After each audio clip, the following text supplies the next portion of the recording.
Hello and welcome to week 2 of my 30-day challenge with J. William Culinary. This is my morning smoothie, and I would take a drink of it, but then I wouldn't be able to talk, and of course I know that's why you're here. But I wanted to update you guys on the 7-day progress after starting this challenge. So I guess I'm about a quarter of the way through this, and there's some things that I've noticed right off the bat. Number one, big shout out to J. William Culinary, James and his crew for not only making delicious meals, but just being willing to try stuff. I was able to be a guinea pig for protein pancakes, which some of you may have seen the photo I put up on Instagram. And talk about just such a great thing to be able to do. Wake up on a Saturday morning and say, oh man, I could go for some pancakes, because we all had pancakes on Saturday mornings growing up, but not wanting to make them at all the ingredients and everything. And then sure enough, I had some in my fridge, because I was a little tester for these pancakes that J. William Culinary made, and they were delicious. Buckwheat, apple, banana pancakes.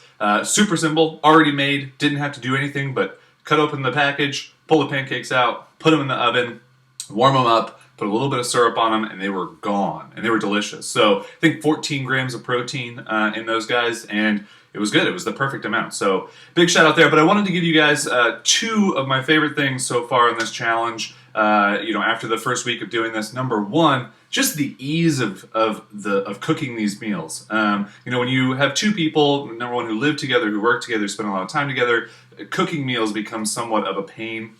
And this may happen just to anybody who lives with somebody else, and you got to cook food for the 2 of you, and you trade off on cooking, or you try and figure that out.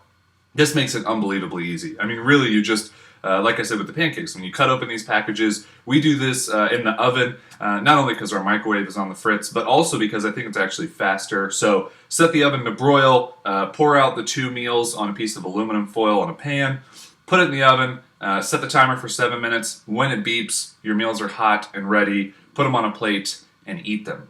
That is literally how easy it is to cook dinner. Cleanup is a cinch because you didn't involve pots and pans and measuring things and all this other stuff to make these awesome flavors. You just literally poured them out of a bag from J. William Culinary. So wanted to give you that as something popped up on my computer. Sorry.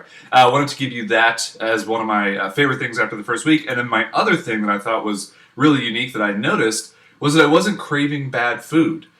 Typically, when I'm, like I did my 90-day challenge, and even after that, when I've been trying to eat healthier throughout the week, I'll notice that I'm really like craving to go out somewhere or to go eat something, Chick-fil-A. But with having these meals ready, I think part of that whole wanting to go out or wanting to eat out was just because I didn't want to take the time to cook a meal. When I know the meals are downstairs in the fridge, ready to eat, it kind of takes that craving away. At least in the first week I noticed that. So I'll let you guys know this week what happened. So, but that was a really cool thing, because for me, as someone who craves eating out and going to different places, especially bad food, I didn't crave it at all. So big shout out to J. William Culinary for helping me kick some of those cravings.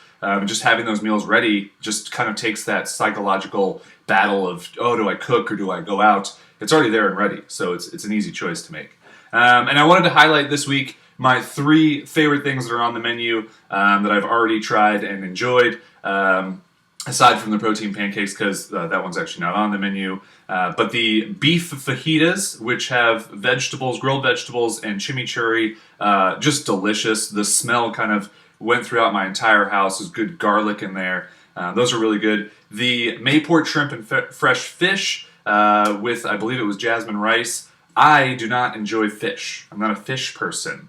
And this fish was good. It was like buttery, and it was really soft. Didn't taste fishy. I even tweeted about it because I don't enjoy fish, so that made my mom happy.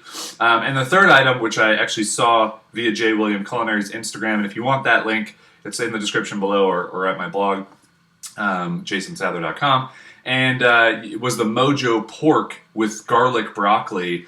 And my mom has been making these smoked pork butts recently, and the pulled pork is just delicious. And so when I saw that James was making these, I was like, oh, how's this going to compare? And I will tell you that it compared. It's just as good, kind of a different rub on the pulled pork, but just as delicious, especially when you heat it up in the oven. I feel like that the broiling kind of gives it, crisps up the edges a bit. It just makes it really delicious. So those are the 3 items that I'm really looking forward to on my menu this week. I am going to go finish my liquid breakfast here. Spinach and banana and protein, and there's peanut butter in here. So I'm going to have this. I'm going to continue on this week. I'll keep you guys up to date, share some more photos. If you have any questions about the meals, about what I'm doing, let me know. And I'll continue to be meeting people at Starbucks instead of meeting people at places to eat, which has been a very interesting transition because I've noticed that a lot of the times I was meeting people was always at food places. So now I've been kind of moving that to coffee places and seeing how that goes. So we'll see you guys next week, and I'll keep you updated. Thanks again, J. William Culinary, and everyone for watching.